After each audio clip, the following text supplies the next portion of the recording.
The big beautiful bill passed the Senate, and yes, they made it worse. Last Saturday night, while American voters were distracted by the real world, the Senate passed the big beautiful bill. Now, their version is different than the House, meaning it ping-pongs until both House and Senate pass an identical bill to Trump.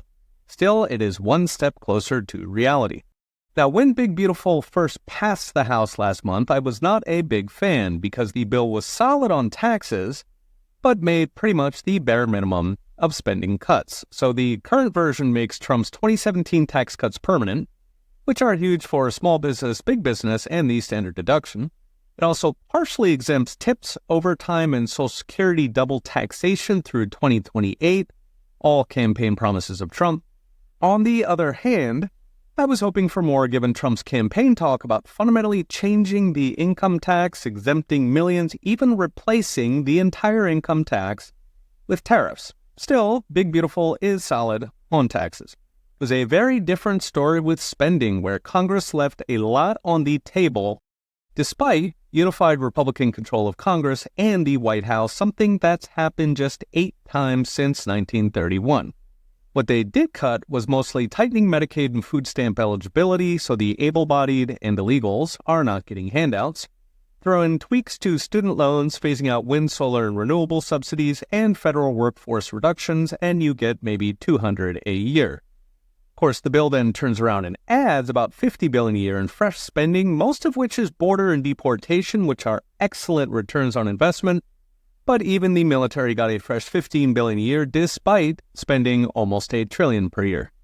Put it together, and they're cutting maybe $150 billion a year on a $7 trillion budget, which is 2%.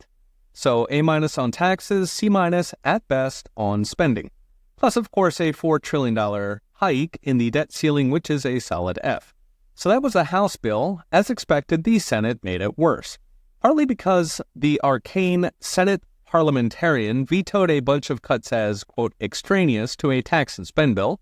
Being Democrat appointed, she vetoed cuts to tax-funded gender changes, food stamps for migrants, Elizabeth Warren's CFPB, and EPA emission mandates. She also vetoed efforts to streamline the environmental straitjacket on oil and gas drilling.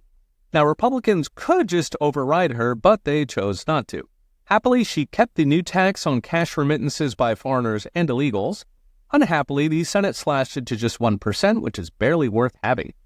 So beyond the rogue parliamentarian, the Senate also extended some of Biden's green tax credits, delayed food stamp cuts, removed language limiting benefits to illegals, and bumped the so-called SALT deduction so rich New Yorkers can write off their state taxes. Together, these come to maybe $200 billion total, about $20 a year. Still, $200 billion here, $200 there. Soon you're talking real money. So what's next? Brought to you by I Trust Capital. Republicans had the perfect storm to slash federal spending: unified control, president who wants to end the income tax, and Elon Musk. And all we got was 2%. Republicans are promising more cuts in discretionary spending later this year. That's everything from U.S. aid and the Department of Education to military and the EPA. So it's theoretically possible they could yet redeem themselves, but don't hold your breath. Okay, we'll be watching. See you next time.